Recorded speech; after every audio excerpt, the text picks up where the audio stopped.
고대 근동 인류 문명의 요람이었던 메소포타미아는 제국의 흥망성쇠가 파노라마처럼 펼쳐졌던 격동의 땅입니다. 그 수많은 제국 중에서도 아시리아 제국은 역사상 가장 강력하고 동시에 가장 잔혹한 군사력을 자랑하며 광대한 영토를 지배했습니다. 그들의 이름 앞에는 늘 공포와 파괴의 수식어가 따라붙었고 누구도 감히 그들에게 대항할 수 없을 것만 같았죠. 아시리아는 정복 전쟁으로 쌓아올린 피라미드보다 더 거대한 제국이었지만 아무리 강력한 제국이라도 영원할 수는 없는 법입니다. 기원전 612년 아시리아의 심장이자 자존심이었던 수도 니네베에서 제국의 운명을 결정지을 최후의 대전투가 벌어졌습니다. 이 전투는 단순한 도시 함락을 넘어 고대 근동의 패권을 완전히 뒤바꾼 충격적인 사건이자 아시리아 제국의 멸망을 상징하는 역사적인 전환점이었습니다. 오랫동안 무패를 자랑하던 아시리아는 왜 갑작스럽게 멸망의 길을 걷게 되었을까요? 난공불락의 요새로 알려졌던 니네베는 어떻게 함락되었을까요? 영상을 끝까지 시청해주시고 구독과 좋아요 부탁드립니다. 불패의 신화와 어두운 그림자. 니네베 전투의 배경을 이해하려면 먼저 신아시리아 제국이 어떤 존재였는지 들여다봐야 합니다. 신아시리아 제국은 기원전 9세기부터 7세기까지 메소포타미아를 넘어 이집트, 레반트, 아나톨리아 동부에 이르는 거대한 제국을 건설했습니다. 그들의 힘은 잘 훈련된 상비군과 당시 최첨단이었던 철기 무기 그리고 무엇보다 잔혹한 공포 정치에 기반했습니다. 아시리아군은 정복한 도시를 초토화하고 주민들을 학살하거나 강제 이주시킴으로써 다른 민족들에게 강력한 경고를 보냈습니다. 아시리아인들은 전쟁에서 승리하면 패배한 적들의 왕과 귀족들을 사슬에 묶어 끌고 다니거나 피부를 벗겨내 성벽에 걸어놓는 등 끔찍한 고문과 학살을 서슴지 않았습니다. 오지 않는 자는 불에 태우리라는 아시리아 비문은 그들의 통치 방식을 극명하게 보여줍니다. 이러한 극단적인 공포 통치는 일시적으로 제국의 통치력을 강화했지만 동시에 수많은 민족들에게 씻을 수 없는 증오와 복수심을 심었습니다. 정복당한 민족들은 끊임없이 아시리아의 억압에서 벗어나려 했고 그들의 증오는 제국 내부의 불안정성을 키웠습니다. 또한 제국이 너무 비대해지면서 광대한 영토를 효율적으로 통치하고 방어하는 데 어려움을 겪기 시작했습니다. 특히 제국 말기에 이르러서는 아시리아 내부에서 권력 다툼과 왕위 계승 분쟁이 빈번하게 발생하며 중앙 통제력이 약화되는 조짐을 보였습니다. 아수르바니팔 왕 사후 그의 아들들 사이에서 벌어진 내전은 제국의 국력을 급격히 소모시켰습니다. 잦은 원정과 반란 진압으로 병력은 지쳐 있었고 제국의 심장부에서도 병력 충원에 어려움을 겪기 시작했습니다. 강력한 군사력은 여전했지만 그 군사력을 지탱하는 제국의 재정적, 인적 기반은 서서히 흔들리고 있었던 겁니다. 마치 겉은 번쩍이는 갑옷으로 무장했지만 속은 골마가는 거인과 같았습니다. 바빌로니아와 메디아의 맹세. 아시리아의 쇠퇴 조짐을 가장 먼저 포착하고 기회를 엿본 것은 남쪽의 바빌로니아와 동쪽의 메디아였습니다. 바빌로니아는 오랫동안 아시리아의 지배를 받아왔던 민족으로 그들의 독립을 향한 열망은 그 어떤 민족보다 강했습니다. 특히 칼데아인 출신의 나보폴라사르는 기원전 626년에 바빌론에서 독립을 선언하고 신바빌로니아 제국을 세우며 아시리아에 대한 전면적인 반격을 시작했습니다. 그는 뛰어난 지략가이자 강력한 지도자로 아시리아에 대한 복수심으로 불타는 민족들을 규합하는 데 성공했습니다. 그는 숙적 아시리아를 무너뜨리기 위해 수단과 방법을 가리지 않았습니다. 한편 이란 고원에서 세력을 확장하던 메디아는 당시 가장 강력한 신흥 세력이었습니다. 메디아의 왕 키악사레스는 아시리아가 약해진 틈을 타 오랫동안 수건이었던 아시리아 본토 공격을 계획하고 있었습니다. 그의 군대는 뛰어난 기병술과 활솜씨를 자랑하며 아시리아의 동쪽 국경을 위협하고 있었습니다. 메디아 역시 아시리아의 침략으로 많은 피해를 입었기에 그들의 복수심은 바빌로니아 못지않게 뜨거웠습니다. 바빌로니아와 메디아는 서로의 이해관계가 일치하면서 자연스럽게 동맹을 맺게 됩니다.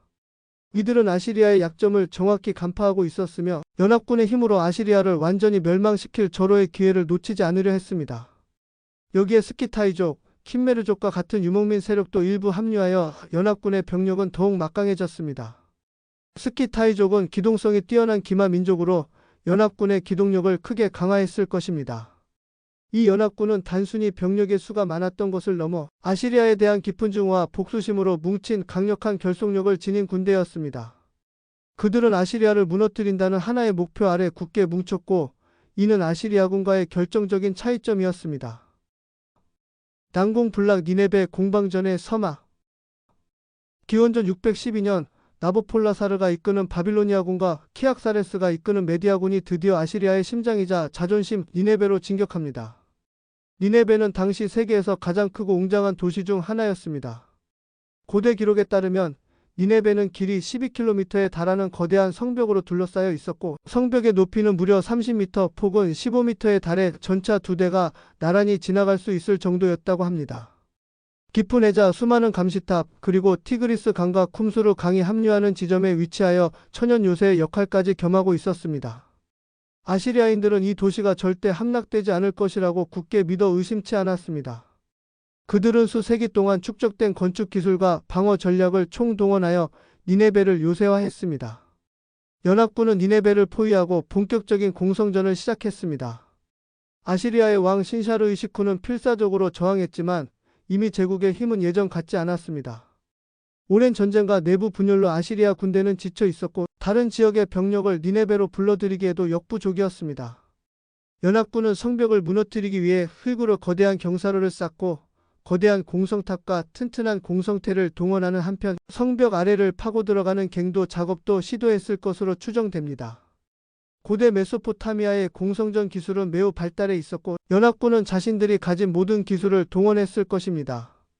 아시리아는 공성전을 효과적으로 방어하기 위해 뜨거운 타르, 돌덩이, 화살 등을 퍼붓는 등 필사적으로 저항했고 성벽 곳곳에서는 치열한 백병전이 벌어졌습니다.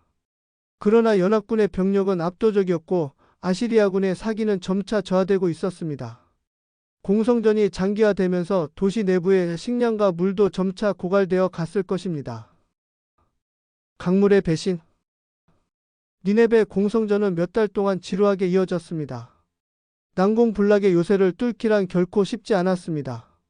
그런데 이때 예상치 못한 자연의 힘이 연합군에게 결정적으로 유리하게 작용합니다. 당시 기록과 역사학자들의 가설에 따르면 공성전이 한창이던 시점에 티그리스 강이 비정상적으로 범람하여 니네베의 성벽 일부를 무너뜨렸다는 이야기가 있습니다. 고대 그리스 역사가 크세노포는 그에 져서 아나바시스에서 강이 도시를 공격하고 성벽이 20스타디온 길이로 무너졌다는 구절을 남겼습니다. 티그리스 강은 니네베의 천연 방어선 역할을 했지만 홍수로 인해 오히려 도시의 약점이 된 것입니다. 이 가설이 사실이라면 범람으로 인한 성벽의 붕괴는 연합군이 도시 내부로 진입할 수 있는 결정적인 통로를 제공했을 것입니다. 아시리아인들은 강물을 방패로 삼았지만 그 강물이 제국의 운명을 가르는 칼날이 된 아이러니한 상황이었습니다. 또 다른 가설은 오랜 포위전으로 인해 도시 내부의 식량과 물이 고갈되어 아시리아군이 지쳐갔을 것이라는 점입니다. 아시리아는 도시 내부에 많은 보급품을 비축했을 것이지만 수십만 명의 인구가 버티기에는 한계가 있었을 것입니다. 또한 아시리아의 잔혹한 통치에 시달리던 니네베 내부의 피정복민들이 연합군에 호응하여 내부에서 반란을 일으켰을 가능성도 배제할 수 없습니다.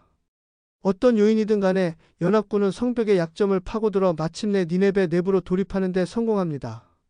도시 안팎에서는 무자비한 전투와 학살이 벌어졌습니다. 연합군은 아시리아에 대한 쌓여있던 증오를 폭발시키듯 잔혹하게 도시를 파괴했습니다.